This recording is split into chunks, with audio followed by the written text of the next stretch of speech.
Constitucionalmente hablando, el videopodcast del Centro de Estudios y Difusión del Derecho Constitucional. Un espacio de reflexión e intercambio de ideas sobre la jurisprudencia, los derechos humanos y la consolidación de la cultura constitucional en el Ecuador. En el episodio anterior, hablamos sobre el derecho de las niñas, niños y adolescentes a ser escuchados en los procesos de acogimiento institucional, con Eva Peñafiel y Catherine Flores, representantes de Aldeas Infantiles SOS. En este nuevo episodio, conversaremos con Esteban Pereira, magíster en Derecho con mención en Derecho Privado por la Universidad de Chile y doctor en Derecho por la Universidad de Girón.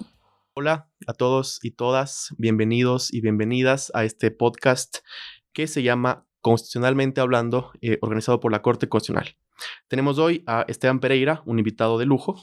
Esteban Pereira Fredes es licenciado en Ciencias Jurídicas y Sociales por la Universidad de Chile, magíster en Derecho con mención en Derecho Privado por la Universidad de Chile y doctor en Derecho por la Universidad de Girona. Es profesor asistente de Teoría del Derecho y Derecho Privado en la Facultad de Derecho de la Universidad Adolfo Ibáñez de Chile. Además, Esteban es codirector académico del Diplomado y Magíster en Derecho de Daños de esa casa de estudios. Sus intereses académicos están concentrados en teoría del derecho, filosofía política, filosofía del derecho privado y derecho privado. Esteban ha publicado artículos en revistas académicas y capítulos de libros relacionados con las áreas antes mencionadas. Recibió el premio extraordinario a la mejor tesis doctoral por su tesis titulada Teoría del contrato entre la autonomía y el altruismo. Esteban, bienvenido. Muchísimas gracias, Sergio. Estoy muy contento de acompañarle. Muchas gracias, Esteban. Sin más, comenzamos. El tema que nos trae el día de hoy trata sobre la constitucionalización del derecho privado. Antes que nada, antes de conversar acerca de las influencias que tiene el derecho constitucional en derecho privado, me parece pertinente conversar acerca del diálogo y de la relación que existe, Esteban, entre el derecho público y el derecho privado. ¿Qué nos podrías comentar al respecto? Bueno, es una relación complicada y que normalmente en las aulas de clase se simplifica, en el sentido de que da la impresión que hay un recurso pedagógico importante para efectos de diferenciar entre un área respecto de la otra. Es decir, el modo como normalmente se enseña en introducción al derecho, en teoría del derecho, en sistema jurídico, la forma como el fenómeno jurídico se puede plasmar es a propósito de una gran división, una suma divisio entre lo que sería el derecho privado y el derecho público.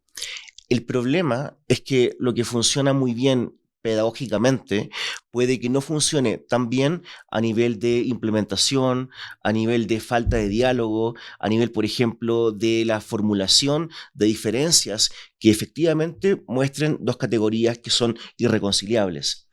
Da la impresión que el rendimiento teórico y pedagógico de la distinción no encaja con el modo como éstas interactúan y se desempeñan en la práctica del fenómeno jurídico. Qué interesante, Esteban, con lo que nos has comentado. ¿Tú crees que, en otras palabras, en qué sentido podríamos considerar que existe una superposición de la una rama del derecho hacia la otra? ¿Existe alguna suerte de conexión un poco incómoda entre estas dos ramas grandes del derecho? Muy bien. Uno, por ejemplo, podría pensar que el problema se traduce en que los criterios de diferenciación y de distinción entre derecho público y derecho privado han fallado, o al menos siempre existe un contraargumento o un contraejemplo que en algún sentido desafía la pertinencia de la distinción. Baste con recordar que se indica que, por ejemplo, criterios como el interés involucrado, la participación del Estado o de particulares, la formulación de criterios de justicia correctiva versus distributiva, o la formulación de una relación de coordinación versus de subordinación, mostrarían en algunos casos pacíficos la existencia de derecho privado o de público. El problema es que la distinción tiende a colapsar porque da la impresión que siempre existe un contraargumento en particular. Y por cierto, uno puede ver falencias en los mismos criterios de distinción. Por ejemplo, uno podría pensar, ¿es cierto que cada vez que participa el Estado en una relación jurídica estamos en presencia de derecho público? La respuesta es que no. El Estado puede participar en una relación de derecho privado en particular, regida también por reglas de derecho privado. ¿Es cierto que el interés en concreto involucrado es o el interés de particulares o bien el interés del Estado?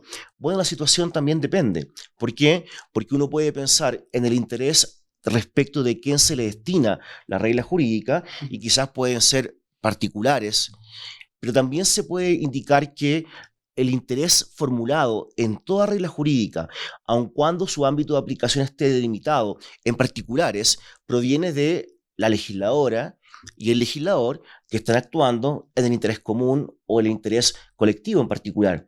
Por consiguiente, tampoco puede ser que funcione en concreto. Y, por ejemplo, un criterio que antes funcionaba tenía que ver con la idea de, bueno, hay justicia correctiva que regula en particular las prácticas de derecho privado, y hay justicia distributiva que regula las prácticas de derecho público. Pero hoy en día, por ejemplo, en el contexto de derecho privado, hay una agenda muy importante de carácter distributivista con un afán igualitarista. Por ello que está intentando insertar elementos distributivos en cada área del derecho privado. Y ahí uno puede evidentemente pensar que los criterios siguen y siguen colapsando.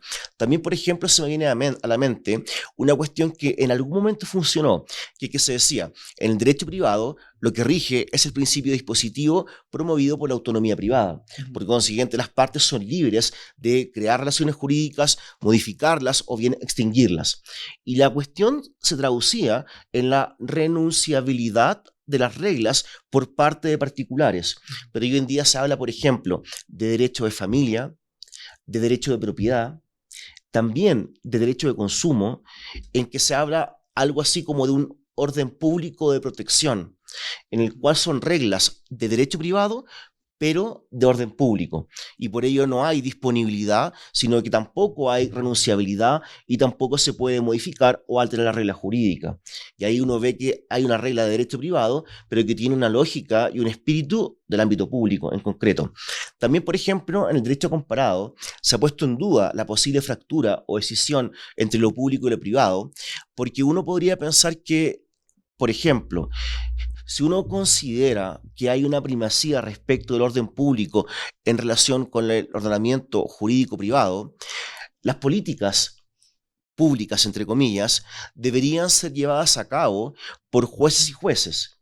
Y no sabemos si quienes toman las decisiones tienen, entre comillas, un respaldo en cosmovisiones propias del ámbito público, en visiones que se podrían denominar como comprensivas acerca de la política, del espacio público, de la sociedad, democracia, etc. Y del lado inverso, también uno puede encontrar lo mismo. ¿En qué sentido? En que da la impresión que cualquier formulación que sea de derecho público también puede ser ejercida a propósito de la participación de actores privados. Y no es tan claro que la política pública, cuando es desempeñada por un actor privado, tenga esta correspondencia entre el ámbito de descubrimiento del ámbito ideológico de la política pública y el modo como ésta se implementa o se lleva a cabo. Por consiguiente, hay un conjunto de problemas. Yo pensaría que de eso no se sigue que la distinción no tenga ningún sentido. De eso se sigue que se requiere una suerte de revisitación y de formular y reformular los criterios en virtud de los cuales se traza la distinción. Tampoco es cierto que el derecho público es privado y el privado es público. La pregunta es cómo se formula la demarcación. Muy interesante, Esteban, y muchas gracias. Ayer tú nos comentabas en la charla que hubo aquí en la Corte Constitucional acerca de que en las clases que se imparten de derecho privado suele hacerse la distinción bastante tajante entre derecho privado versus derecho público. Pero nos hacías la reflexión sobre que en las clases impartidas de derecho público no suele ser tan necesaria esa distinción. ¿Tú crees que existe alguna razón por la que el derecho privado sea un poco más cuidadoso al momento de definir un parteaguas entre ambas ramas grandes del derecho, y por qué quizás eso no sería así en el derecho público. ¿Por qué el derecho privado es un poco más celoso al momento de definir un parteaguas que el derecho público? Muy bien. Bueno, la pregunta es particularmente estimulante. Yo creería que es correcto, que uno puede hacer un tratamiento y una reflexión del derecho público sin indicar criterios de por qué esto no es derecho privado. Pero parece hoy en día impracticable un tratamiento y una reflexión crítica del derecho privado sin clarificar que no estamos hablando de derecho público. Okay. ¿Por qué este carácter unilateral de reflexión o esta asimetría?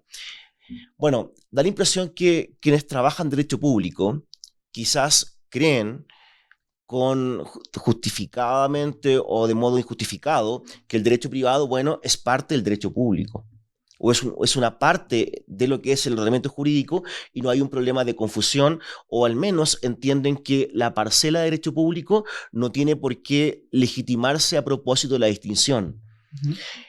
Uno pensaría que en el caso del derecho privado la cuestión es distinta porque hay una suerte de conceptuación por oposición.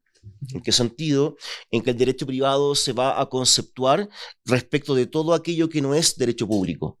Y por ello, a nivel del concepto y de la identidad del derecho privado, da la impresión que se necesita indicar qué es lo que no es, y lo que no es derecho público. Eso es una cuestión interesante, porque la construcción es una construcción correlativa y en virtud de los términos del derecho público. ¿Qué significa eso? Mientras más derecho público va a haber, menos derecho privado. Mientras menos derecho público va a haber, más derecho privado. Este recelo que tú indicabas, yo creo que es correcto. Tiene que ver con una cuestión ideológica, por supuesto. También hay que considerar que cuando el derecho privado se plantea como el derecho, por ejemplo, el derecho civil, derecho privado, general, común y supletorio, es interesante porque allí se llama la atención respecto del rol del derecho civil en el contexto del ordenamiento jurídico en general. Y se indica que, bueno, su rendimiento es importante porque actúa por default frente a cualquier falencia o silencio del sistema jurídico en general, sea tributario, sea medio ambiente, sea derecho mercantil, lo que fuere. Entonces uno dice, bueno, esa expectativa omnicomprensiva del derecho privado quizás también muestra este recelo, esta idea importante que estuvo en la codificación de formular pocas reglas sencillas, precisas, claras, pero que se refirieran respecto de todo para poder formular un sistema, está mostrando una ambición fuerte del derecho privado. Y quizás esa ambición es una ambición que se puede formular sobre la base de diferenciar entre lo que es privado y lo que no es privado. Uno también podría pensar que la parcela de derecho privado, curiosamente, es una parcela que se ve con mucho recelo, pero es una parcela que también devela un cierto grado de aislamiento. Okay. Porque la dogmática civil no es una dogmática civil que busque ensanchar los límites del derecho privado, sino que se contenta con reducirlos. ¿En qué sentido? Que, bueno, mientras más aislado el derecho privado esté del público, más puro el derecho privado va a ser. Ayer también conversábamos de este argumento de una suerte de contaminación o de que el derecho público desnaturaliza categorías que son distintivas del derecho privado. Eso también muestra como una suerte de animadversión, de antagonismo, pero el problema es que el modo como se gestiona esa desconfianza es a propósito de un aislamiento del derecho civil o el derecho privado. Quien ha perdido con esa práctica es claramente el derecho civil. Es claramente el derecho privado. O sea, algo que no le ha hecho bien al derecho privado es esta práctica de recelo en particular. Muy nutritivas tus reflexiones, Esteban. Y creo que con esto ya podemos pasar al siguiente tema, al que nos trae el día de hoy, que es en particular la constitucionalización del derecho privado. Entonces, mi pregunta es, ¿qué entiendes tú, Esteban, y cómo nos podrías conceptualizar a este concepto que has denominado como la irradiación del derecho constitucional en otras ramas en general y en particular en el derecho privado? ¿Qué nos podrías decir acerca de la influencia que tiene este derecho, que forma parte del derecho público, el derecho constitucional, dentro del derecho en general y en particular del derecho privado?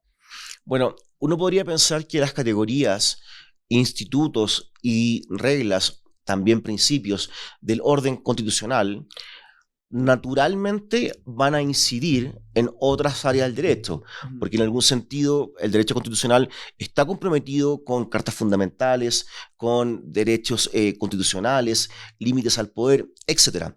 Da la impresión que el problema de la irradiación es que hay una actuación o una incidencia que es mucho más nítida del ámbito constitucional en ámbitos infraconstitucionales, sean del derecho público, así como también del derecho privado. Cuando uno, por ejemplo, piensa en lo que tiene que ver con la dogmática penal, da la impresión que todos los límites a la potestad punitiva del Estado son también influencias del orden constitucional. Debido proceso, garantías, quién sabe. Y ahí nadie diría que sería una suerte como de irradiación negativa del ámbito constitucional en el concierto civil, perdón, el concierto penal. Lo que pasa sí en el ámbito civil, por ejemplo, que es que el modo como irradia la Constitución supone que, por ejemplo, jueces y juezas del punto de vista jurisdiccional podrían aplicar directamente reglas o principios constitucionales para resolver conflictos entre particulares. Así como también uno podría pensar que el derecho privado se podría nutrir de un motor de cambio social promovido por un parámetro constitucional, como podría ser, por ejemplo, un reclamo de igualdad que se encuentre constitucionalmente consagrado. Y esto podría llevarse a cabo con cargo a una modificación legislativa, que en algún sentido actualice la legislación decimonónica en un país determinado como el de ustedes y como el mío. Entonces ahí uno diría que uno puede ver como irradiación supone un impacto en el cual las fronteras del derecho público y el derecho privado, el primero protagonizado por el concierto constitucional, se van ensanchando y volviéndose cada vez menos nítida respecto de áreas infraconstitucionales. Acá uno podría pensar que en el concierto del derecho privado, que es la parte que más me interesa, la cuestión interesante es que normalmente se ve como un fenómeno nocivo. Por ello, el modo como opera la irradiación constitucional ejerce un efecto negativo en el derecho privado. Pero eso, de nuevo, está comprometido, por lo que veíamos antes, también con la distinción y el recelo y el aislamiento del derecho privado respecto del público. Esteban, clarísima tu explicación. Ahora yo quería pasar a ciertos puntos en particular del derecho privado para que nos expliques cómo el derecho constitucional influye en ellos. Y el primer tema que yo quería tocar contigo es el derecho de los contratos. Entonces mi pregunta es, ¿cuáles son los síntomas de esta constitucionalización del derecho privado, en particular en el derecho de los contratos? Y cuando yo hago la pregunta, yo estoy pensando en ciertas figuras que en el derecho civil ya no solo buscan una justicia procedimental, sino que también son una evidencia de que al derecho civil no le es indiferente una justicia sustantiva. ¿En qué estoy pensando yo? Estoy pensando en lesión enorme, estoy pensando en hardship, estoy pensando incluso en las cláusulas abusivas. ¿Cómo influye el derecho constitucional? Y te pregunto si es que crees que hay una conexión entre estas figuras que buscan la justicia material. Y te quisiera preguntar también qué deberíamos de entender por justicia material en los contratos y si es que esto se ve influido por algún aspecto del derecho constitucional. Muy bien. Bueno, la pregunta es muy interesante. Uno podría pensar que un elemento que también sirve de rasgo comparativo entre lo público y lo privado, tiene que ver con estas dos formas de entender el reclamo de justicia en el contexto jurídico. Un reclamo sería una justicia procesal, o si se prefiere, justicia procedimental, y otro reclamo distinto sería una justicia material, sustantiva o en el resultado. De acuerdo con la primera, el sistema jurídico privado se conforma con regular, constatar y cerciorarse de que la voluntad de las partes contratantes se haya formulado con cargo a procedimientos preestablecidos, que en nuestros códigos civiles se traducen en la ausencia de vicios de la voluntad. Por ello, si no existe error, fuerza, intimidación o violencia, así como tampoco existe dolo o maquinación fraudulenta, entonces uno puede indicar que hay justicia procedimental en esa transacción. Por ello, el resultado, sea cual fuera el resultado de ese intercambio, va a ser algo incontrovertible o que no se puede tematizar, porque básicamente el canon de justicia es un canon procesal o procedimental. Del punto de vista material, sustantivo en el resultado, habría que entender que el derecho privado, y especialmente el contractual, no se conforma con elementos procesales de formulación del consentimiento o de la formulación del acuerdo de voluntades. ¿Por qué? Porque no hay algo así como una disociación entre procedimientos y resultados, sino que el derecho privado y el contractual en particular tendría que también velar por el resultado que se dio a propósito de una transacción, más allá de que no hubo error, fuerza o dolo. Esto es interesante porque se ha indicado que normalmente de procedimientos injustos se siguen resultados injustos en la contratación. Por ello, la diferenciación entre proceso, forma versus sustancia o resultado no es una distinción tajante o una fractura que no se puede controvertir en particular. Y uno dice, en este marco teórico, da la impresión, la justicia del derecho privado, canónico o tradicional, es una justicia meramente procedimental. Por ello encontramos en la práctica contratos injustos, vínculos contractuales asimétricos, cláusulas abusivas, intercambios que dejan peor a una parte de cómo antes se encontraba la transacción, y uno podría decir, bueno, así es el mercado, cruel, y por ello la contratación es una forma de visibilizar tal crueldad. Del punto de vista público acá, uno pensaría que la justicia sustantiva en el resultado, o si se prefiere material, daría cuenta de otro modo de certificar y abordar lo que ocurrió ahí en la contratación. No tanto a nivel de formación, sí a nivel del resultado en virtud del consentimiento desarrollado. Por ejemplo, en vínculos contractuales como de adhesión, uno dice, bueno, la parte que se adhiere a lo que la parte proponente establece o impone como términos del contrato, en algún sentido se puede reconducir a una suerte de consentimiento, porque tenía la opción de decir, tómalo, déjalo, ¿cierto? De dejarlo. Pero da la impresión que ahí el problema es el resultado, y no así el procedimiento en virtud del cual se formuló. Entonces uno podría pensar, institutos que comienzan a tener una sensibilidad con elementos de justicia sustantiva en el resultado, son institutos que son irreconciliables para una comprensión clásica del derecho contractual, para una comprensión tradicional del derecho privado en general, y por cierto, para una línea demarcatoria muy fuertemente fijada entre el derecho privado y el público. Institutos que velan por la cuestión sustantiva son en algún sentido más sensibles con una relectura del derecho privado, con una relectura del derecho contractual, y desde luego que ponen a prueba la distinción entre la fractura respecto al derecho público y privado. Uno pensaría que todos estos institutos no logran encajar con una visión canónica de derecho privado. Y la pregunta es, ¿son de público? Bueno, depende de lo que vamos a entender por derecho público o derecho privado. Porque quizás puedan ser también de derecho privado, pero de otra comprensión de derecho privado. Es muy notable que figuras como, por ejemplo, abuso del derecho, la idea de lo que tiene que ver con el cambio de circunstancias en la contratación o los problemas de imprevisión, lo que hoy en día se denomina ventaja injusta o proscripción de la explotación de una parte respecto de la otra, o como indicabas tú, la lesión subjetiva objetiva, son instituciones que tampoco son cuestiones procedimentales solo, pero tampoco son elementos en los cuales se encarna criterios solo de justicia correctiva, sino que también hay elementos distributivos. ¿Por qué?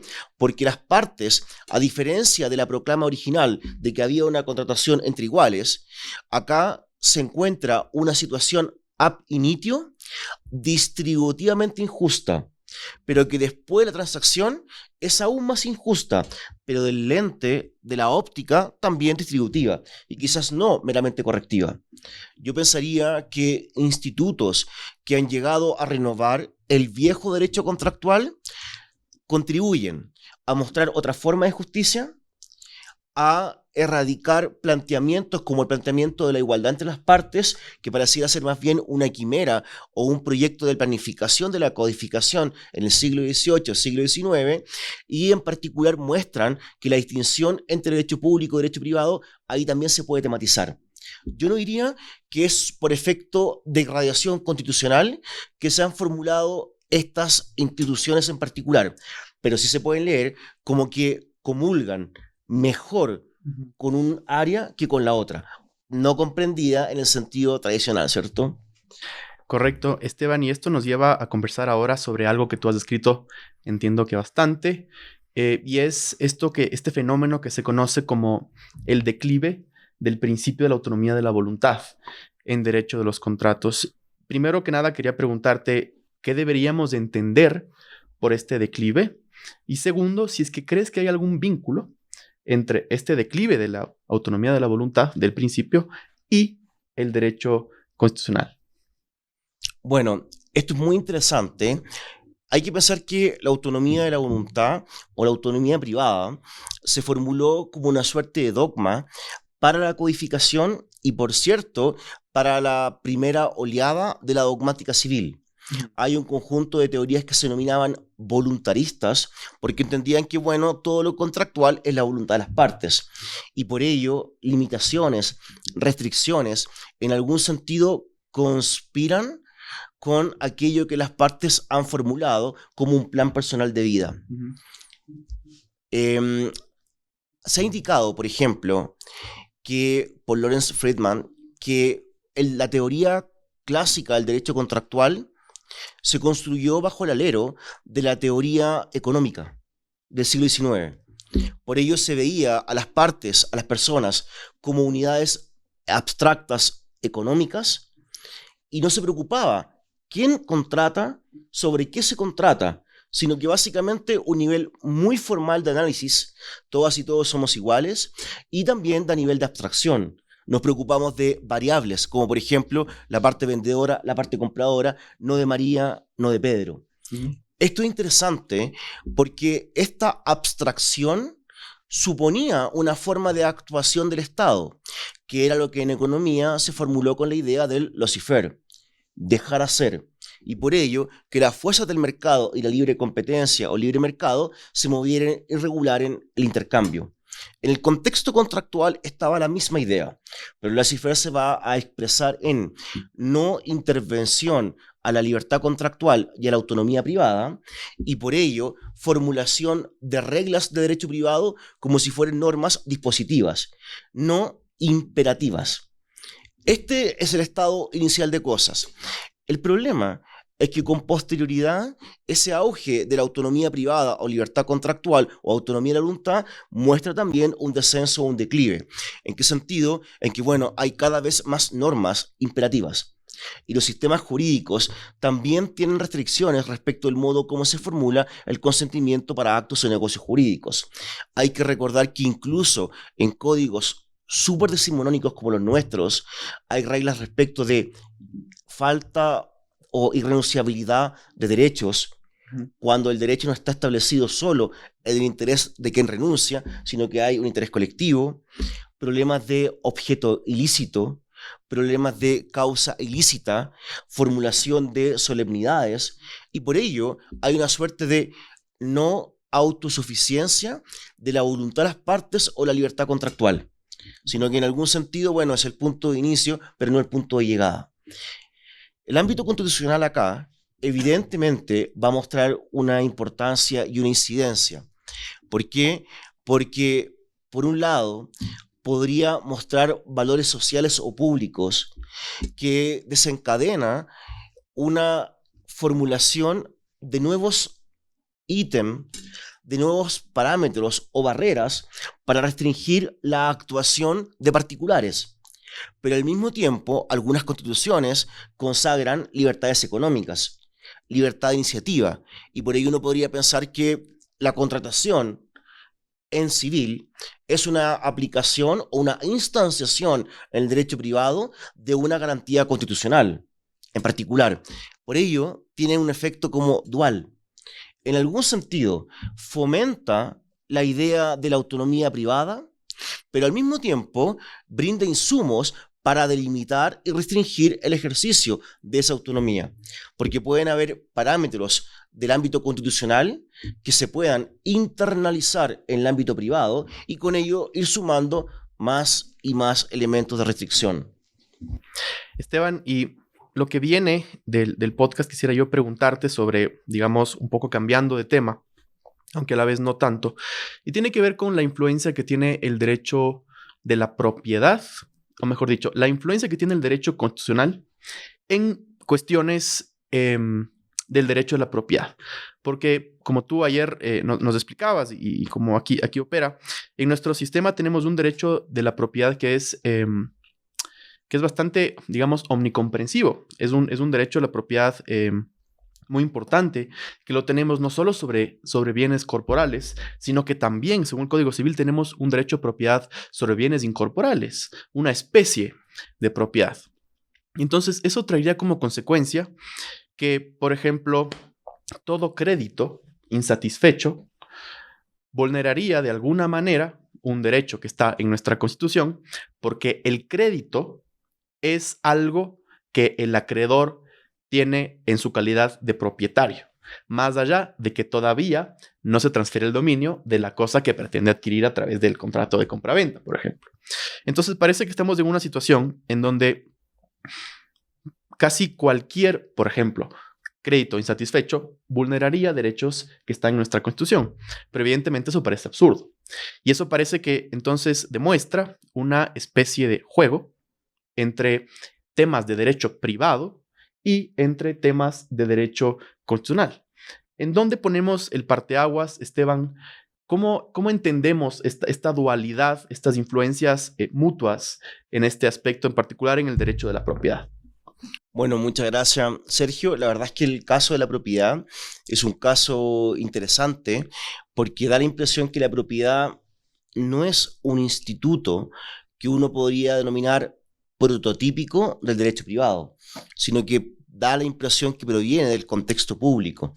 Es un instituto social de los más importantes que existen respecto al modo como construimos socialmente nuestra realidad. Es un hecho institucional relevante en concreto. Uno puede, por ejemplo, pensar que la propiedad, incluso en la regulación del derecho privado, del ámbito civil, es una regulación que está bastante restringida. Hay que pensar que pocos casos existen en los cuales la autonomía privada tiene una aplicación, por así decirlo, importante. Por ejemplo, el debate respecto a la pertinencia o no de las cláusulas de no enajenación, en la cual da la impresión que se modifica un aspecto distintivo de la propiedad, esto es la potestad, el poder o la prerrogativa de enajenación y disposición, con cargo a un acuerdo de voluntades. Y la posición que se indica es que estas precisamente no valen porque habría una infracción respecto de la propiedad entendida como un cúmulo o un puñado de atributos, uso, goce y disposición. Respecto de la cuestión en relativa a lo que tiene que ver con los créditos, es una cuestión que es problemática, pero tiene una explicación también pragmática, por así decirlo. Problemática porque, bueno, el sistema de nuestros códigos civiles muestra que es posible la propiedad respecto de cosas corporales, así como de cosas incorporales. Eso también está consagrado, en tales términos, en la Constitución Política de Chile. Por ello está garantizado el derecho de propiedad respecto de cosas corporales e incorporales, en sus diversas especies en concreto. Esto supondría entonces que si nuestro codificador bello entendió a la cosa incorporal con menos derechos, incluye al derecho real, así como al personal o el crédito. Por lo mismo, si hay una especie de propiedad respecto de un crédito, así como respecto a un derecho real, se va a producir en el segundo caso una superposición de cuestiones reales y en el primer caso habría algo así como una propiedad respecto de un derecho personal a exigir el cumplimiento de una prestación, sea de dar, hacer o no hacer. Esto, en principio, es un problema que existió en la dogmática civil tiempo atrás, porque es la doctrina de la cosificación de los derechos, que promueve entender a derechos como cosas. Y como la propiedad recae respecto de cosas, bueno, se puede tener propiedad respecto de derechos, porque son otras cosas en las cuales no hay tangibilidad, por ejemplo. El problema es que como hay una protección constitucional importante de la propiedad en sus diversas especies, habría que notar entonces que la consecuencia va a ser que por la vulneración de un crédito o un derecho personal, va a haber consecuencialmente una transgresión del derecho de propiedad que sobre ese crédito en concreto existe. Esto pragmáticamente conlleva o al menos motiva a litigantes a buscar una acción de cautela de urgencia destinada a la vulneración de garantías fundamentales como un mecanismo para resolver un problema de lato conocimiento, como es genéricamente un problema de incumplimiento contractual, por ejemplo. Entonces uno podría decir, siguiendo la línea de los ejemplos que tú indicas, bueno, cuando a un vendedor el comprador no le paga el precio, en vez de insistir por una acción personal, como podría ser la acción resolutoria derivada del vínculo contractual bilateral que ha celebrado, opta por la vía constitucional.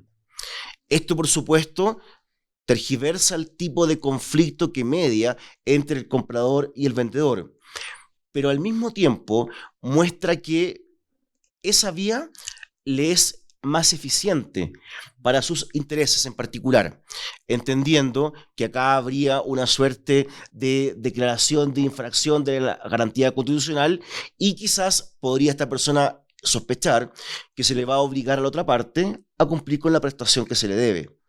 También está el caso de la parte arrendadora, cuyo arrendatario no paga el canon o la renta pactada y en vez de deducir una acción personal derivada del vínculo de alquiler o de arrendamiento, opta por la vía constitucional.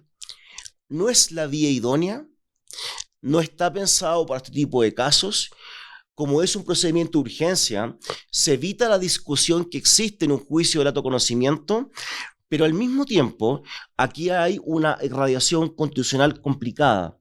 ¿Por qué? Porque da la impresión que entre más cosas sean protegidas en virtud del expediente propietario, entonces más cosas son propiedad. O por así decirlo, los límites de lo que significa la propiedad en verdad se van a desbordar, porque se te puede tener propiedad respecto de cualquier cosa en la medida en que respecto de cualquier cosa lo podemos proteger bajo el expediente de la garantía constitucional. ¿En dónde ponemos la línea divisoria? Si es que hay casos que evidentemente lesionan el derecho a la propiedad, pero parece que esta lesión o esta vulneración admite cierta gradualidad, es decir, que hay lesiones a este derecho que nuestra Constitución tolera, como por ejemplo que haya un incumplimiento contractual. Tolera porque evidentemente en una acción de protección, que es la que tenemos aquí en Ecuador, no procede una pretensión de incumplimiento contractual. Entonces, parece que si bien acepta que podría haber una suerte de lesión a ese derecho, no le da la suficiente, quizás, importancia para tramitarlo en una vía constitucional. Pero mi pregunta es, ¿en dónde fijamos, digamos, dentro de estos niveles de lesión o dentro de estos niveles de perjuicio, una línea divisoria? Y sé que es una pregunta bastante complicada de responder, entre los conflictos que vulneran un derecho constitucional a la propiedad que sea susceptible de tramitarlo en vía constitucional y aquellos en los que simplemente no asciende a ese nivel. Porque en ambos casos hay una suerte de lesión, hay una suerte de perjuicio, pero no todos adquieren ese matiz. Y mi pregunta, Esteban, es, bueno, ¿qué herramientas podríamos tener para intentar definir algo, tener alguna noción de qué sí llegó a ese nivel y qué no? Muy bien. Yo pensaría en voz alta que el problema se va a traducir a nivel de una teoría de afectación, en el sentido de que la afectación no opera de forma plana, sino que opera de modo gradual. Y por ello habrán afectaciones que son naturalmente problemas constitucionales, porque el umbral de afectación es propio de la infracción o socavamiento de la garantía constitucional de la propiedad. En otros casos, la infracción no es un problema constitucional porque en verdad la forma como se afecta es de un menor grado o se puede gestionar a propósito del ámbito civil o infraconstitucional. También uno pensaría que además de la gradualidad y el tenor del impacto, uno podría pensar si la afectación es mediata o indirecta versus que sea inmediata o bien, en este caso, directa. ¿Por qué?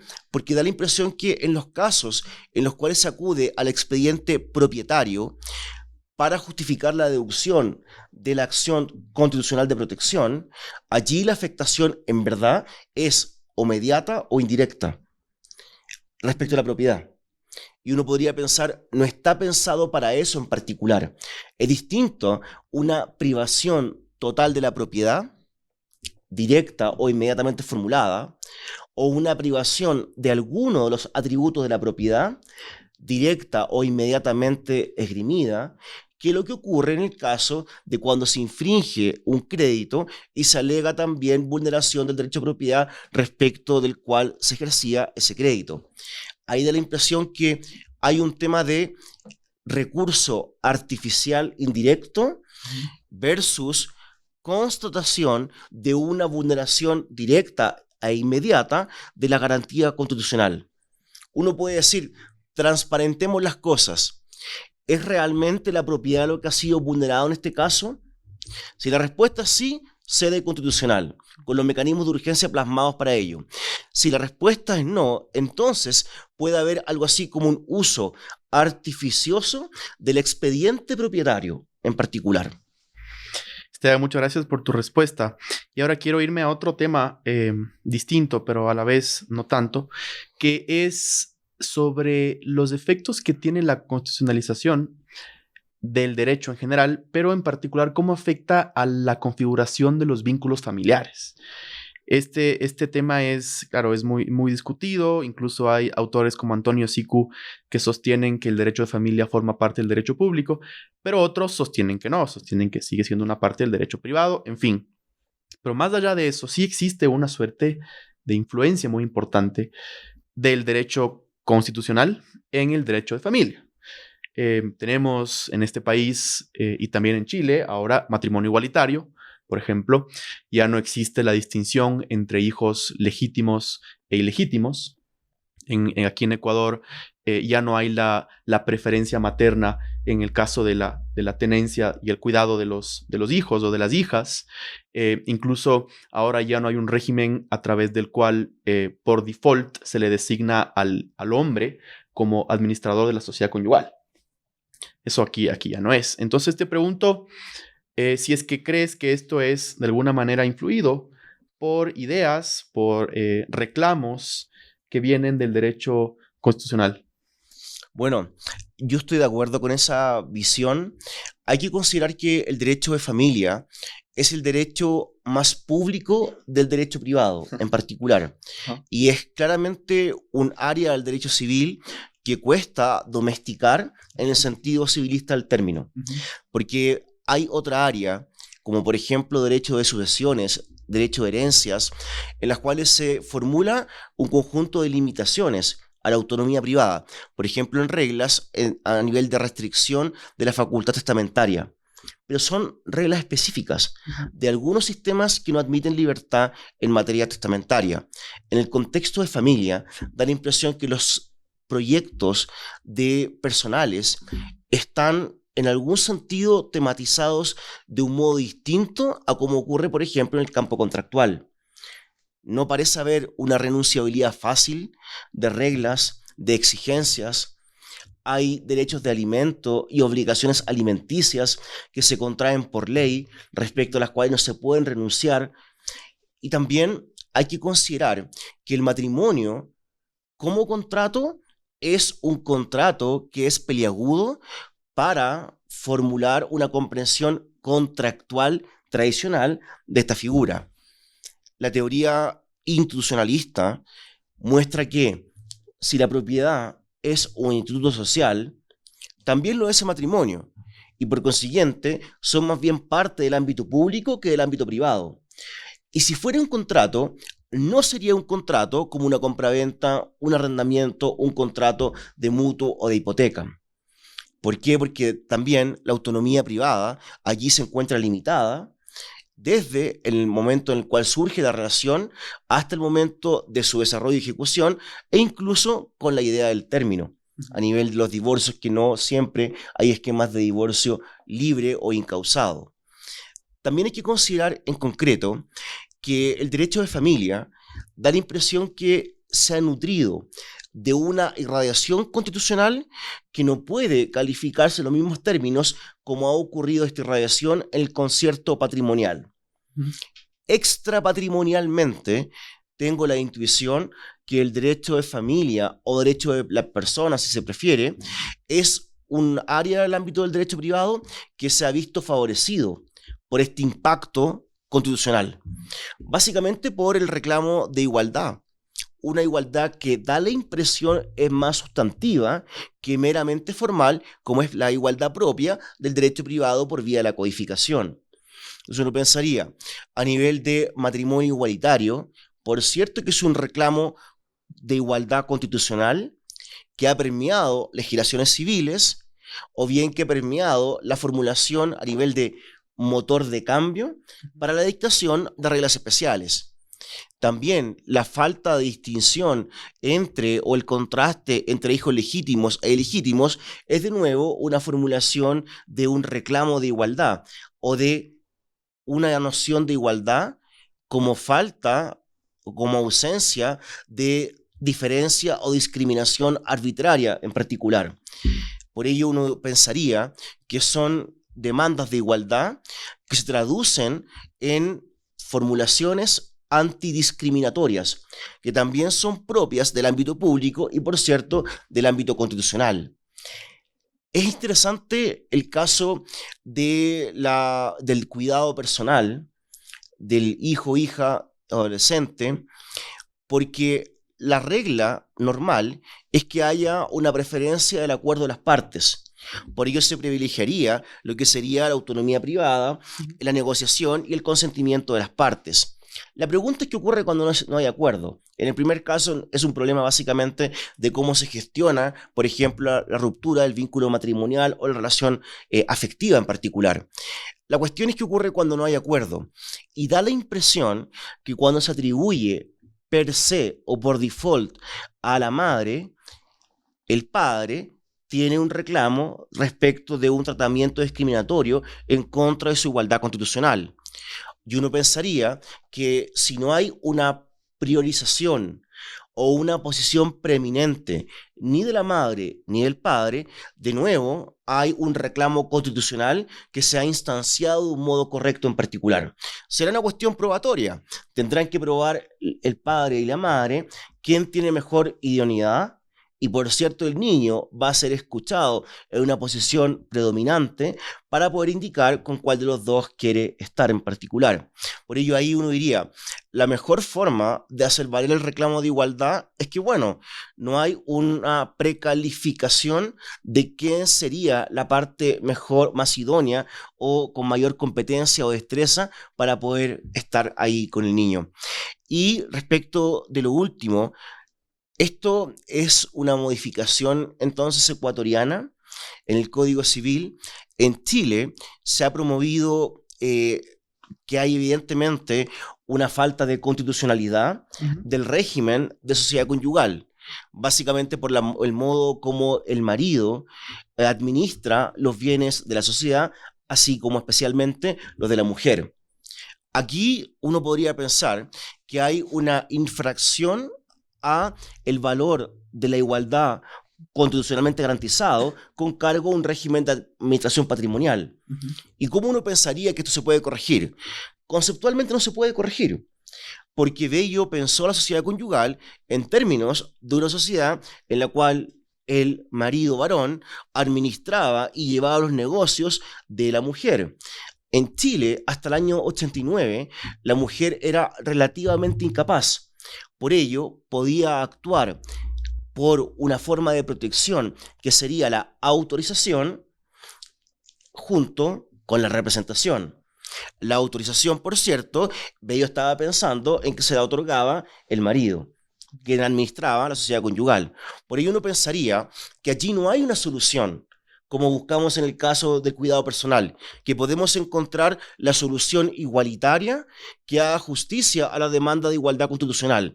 En el caso de la sociedad conyugal, uno pensaría que la forma en la cual se irradia correctamente la Constitución es derogando el sistema.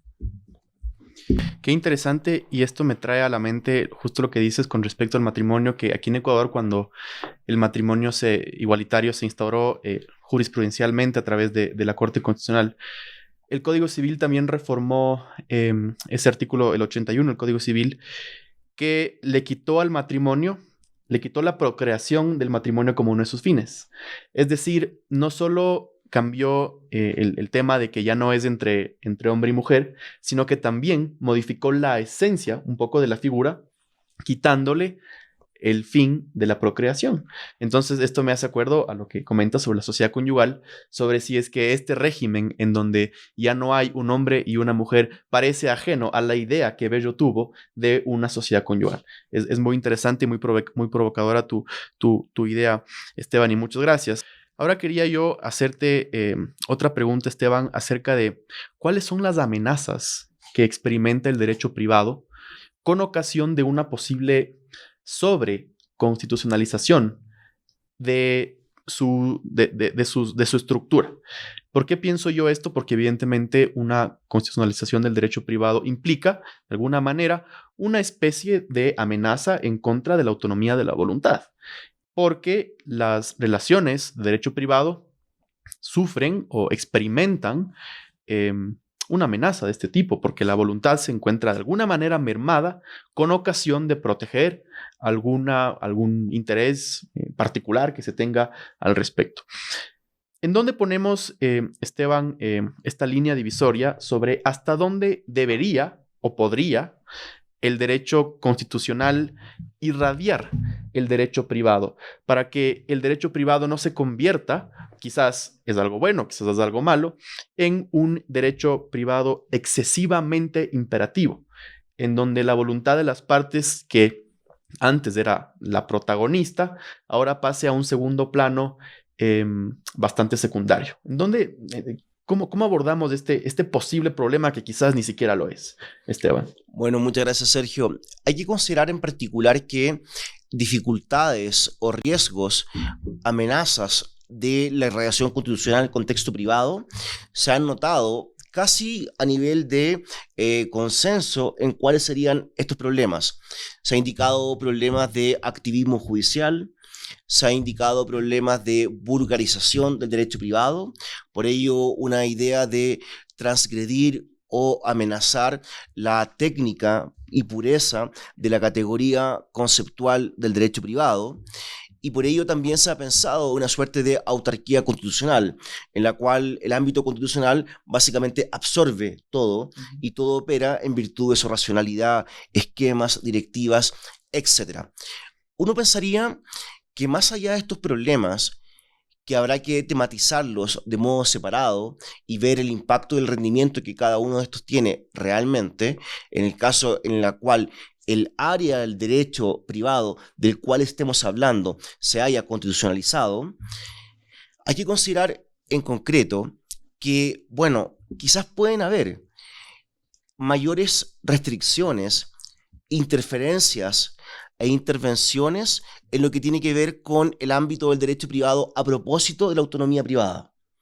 Bueno, eso no siempre es por el ámbito constitucional. El derecho privado también tiene restricciones, limitaciones y barreras a la autonomía privada. Entonces uno podría pensar, es un problema quizás de aumento, de incremento de limitaciones o de mayor nitidez en las limitaciones que de hecho hoy existen, por así decirlo. Entonces uno diría, la cuestión y el criterio va a ser, ¿puede el derecho privado seguir siendo derecho privado si no se puede hacer prácticamente nada a propósito de las partes con cargo a su autonomía privada, autonomía de la voluntad o libertad contractual? Da la impresión que no. El reclamo clásico del derecho privado es un reclamo de autonomía. Las reglas de derecho privado son principalmente lo que Hart denominaba reglas secundarias o potestativas, que en vez de imponer obligaciones y establecer castigos o consecuencias negativas en virtud de su infracción, otorgaban facilidades, pensaba Hart, para que las partes desarrollaran sus planes personales de vida. Y esto, decía el autor, muestra una diferencia categorial respecto de la función social de cada una de estas reglas. Si el derecho privado va a ser un derecho de reglas primarias, da la impresión que hay un problema. Si el derecho privado va a contener reglas primarias, aun cuando en el grueso sean secundarias, bueno, seguirá siendo derecho privado. Da la impresión que el problema es de umbral. En algún momento, restricción podría hacer que el derecho privado deje de parecernos en nuestra experiencia como participantes derecho privado. Y por ello uno podría pensar, a priori no hay un criterio, pero se podría vislumbrar que mientras haya un grueso y la posición preeminente esté fijada con cargo al valor de la autonomía, con cargo a la existencia de reglas secundarias que promueven facilidades antes que obligaciones y deberes con sanciones correlativas, bueno, seguirá siendo derecho privado. No nos olvidemos que la autonomía en filosofía moral es un ideal regulativo de la acción humana que se denomina como denso. ¿Por qué? Porque la autonomía no significa solo hacer aquello que autónomamente queremos hacer, sino que también podemos obligarnos de modo autónomo a hacer algo respecto a lo cual no estemos de acuerdo. En algún sentido, autónomamente hemos accedido a determinar nuestra voluntad. Por consiguiente, imperativos, interferencias, intervenciones, restricciones no necesariamente socavan nuestra autonomía. Sí, por cierto, impactan nuestra voluntad. Pero la voluntad por sí misma no tiene un mérito moral. Lo que tiene un mérito moral es la autonomía, el modo como se determina la propia voluntad. Esteban, muy interesante.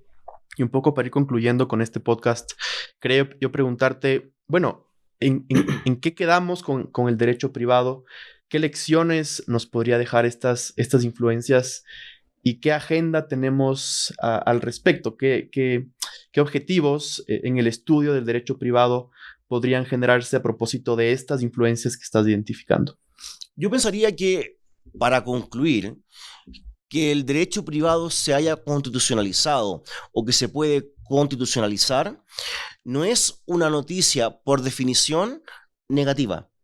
La cuestión va a ser cuál es el área del derecho privado que se ha constitucionalizado y qué esto implica en particular. Vimos que en el contexto patrimonial puede ser que la consecuencia sea censurable, negativa, discutible, cuestionable. En el concierto extrapatrimonial da la impresión que han sido buenas noticias el modo como ha irradiado, o al menos valores constitucionales, en el concierto civil. Por ende uno diría, depende de cuál área, porque hay un rendimiento diferenciado según el área del derecho privado respecto del cual estemos hablando. Hay que considerar que el derecho privado es un fenómeno muy complejo y además muy abarcador. Por ello, pensar que el derecho privado se va a constitucionalizar de modo completo o de modo exhaustivo es una tarea titánica en concreto, aun cuando se haga por vía judicial y por vía legislativa como una tarea complementaria. Hay mucho derecho privado en el mundo en particular. Uno pensaría que también uno debe matizar la idea de que el derecho privado se ha constitucionalizado, entendiendo esto como una mala noticia. ¿En qué sentido? En dos. Primero, incluso en elementos donde antes vimos que podría ser considerado discutible o cuestionable el proceso, ámbito contractual, por ejemplo, allí también se han insertado demandas de deberes de antidiscriminación, tanto en el contrato civil como el de consumo, que da la impresión son de nuevo valores de corte constitucional. Los reclamos de abandonar la igualdad formal y focalizar nuestra mirada en igualdad sustantiva es, por cierto, un reclamo de una noción que parece ser más bien constitucional de igualdad. Y esto contribuye para el derecho privado y para el contractual, por supuesto, porque no es cierto que el vínculo contractual es un vínculo paritario, simétrico o entre iguales. Por ello puede ayudar en concreto. Y las demandas que hoy en día se formulan respecto del respeto por la dignidad de la otra parte, ya sea en un régimen contractual o en un régimen extracontractual, también uno podría pensar que, bueno, acá hay un valor relevante, constitucionalmente garantizado, que podría ser importante para efectos de formular una disciplina del ámbito civil que sea sensible por esa consideración. Primera cuestión. Segunda, el impacto en la agenda. La peor opción para el derecho privado, desde mi punto de vista, es actuar con la estrategia del repliegue. Por ello, de aislarse del fenómeno, de admitir una suerte de negación. El derecho constitucional y el público está allá. Acá estamos los privatistas y las privatistas, y por consiguiente hay una esfera o un núcleo duro que no puede ser contaminado porque actúa como un compartimiento estanco de carácter hermético. Eso, en la agenda del derecho privado, ha debilitado al derecho privado, porque ha hecho que la agenda de investigación y de preocupaciones, de modo paulatino, se vaya restringiendo. Y los problemas relevantes son públicos, son sociales, son políticos, son del derecho público. Desigualdad, redistribución de recursos, asuntos de pobreza, entre otros, son problemas que categorialmente se circunscriben a lo que es el ámbito público. ¿Por qué? Porque, bueno, el derecho privado se conforma y se jacta de su propia restricción a nivel de agenda de investigación. Entonces uno pensaría, ¿quién ha perdido con la distinción? El derecho privado. ¿Cómo es posible recuperar parte de la agenda reformulando la comprensión que se tiene respecto al derecho privado? Un derecho privado más público o más social, si se prefiere, un derecho privado más sensible con la desigualdad, un derecho privado más sensible con un proyecto de politización, no va a afectar en nada a las categorías del derecho privado, porque tampoco estas son puras, son fuertemente ideológicas en particular, y va a ayudar a que el derecho privado pueda sacar partido de su densidad teórica. No hay que olvidar que el derecho privado, se suele decir por la gente que trabaja derecho privado, es lejos el área más importante de todo el sistema jurídico. No hay derecho sin el derecho privado. Pero paradójicamente, la densidad teórica del fenómeno no es una densidad que haya sido aprovechada por la propia civilística, porque en algún sentido hay una actitud de aislamiento y de repliegue que conspira con la riqueza y la densidad intelectual o teórica del fenómeno. Y uno diría, ¿se puede hacer algo? Sí, quizás no con este derecho privado, que no se debe contaminar, que tiene una posición antagónica con el derecho público, que no se puede ver influido por el ámbito constitucional, pero sí se puede hacer algo con un derecho privado distinto al que clásicamente tenemos. Que tenga una sensibilidad por el ámbito público, que tenga una sensibilidad respecto de elementos constitucionales y, por cierto, que se tome en serio elementos como cuestiones sustantivas, reclamos normativos y evidentemente tenga una idea de un proyecto político o más politizado. Esteban, clarísimas tus ideas. Muchas gracias por estar aquí el día de hoy. Esteban, ha sido un honor hemos aprendido mucho y estoy seguro de que las personas que escuchen también habrán aprendido bastante. Creo que es muy importante generar más diálogo entre, digamos, ideas de Chile con ecuatorianas, porque compartimos código civil, es muy similar, y mucho de lo que se dice allá, acá también es aplicable y viceversa. Y creo que estos diálogos son muy nutritivos en general para el derecho civil, el derecho privado de la región. Así que muchas gracias por venir a Quito desde tan lejos. Ha sido un honor y espero vernos pronto nuevamente. Muchas gracias por este podcast y por este episodio, Esteban. Muchísimas gracias, de verdad, a la Corte Constitucional del Ecuador. Han sido 2 días hermosos junto con ustedes. Me ha sido muy estimulante, he aprendido muchísimo y he visto un lindo equipo de trabajo trabajando por la justicia constitucional del país. Me siento honrado de estar con ustedes. Muchas gracias, Esteban.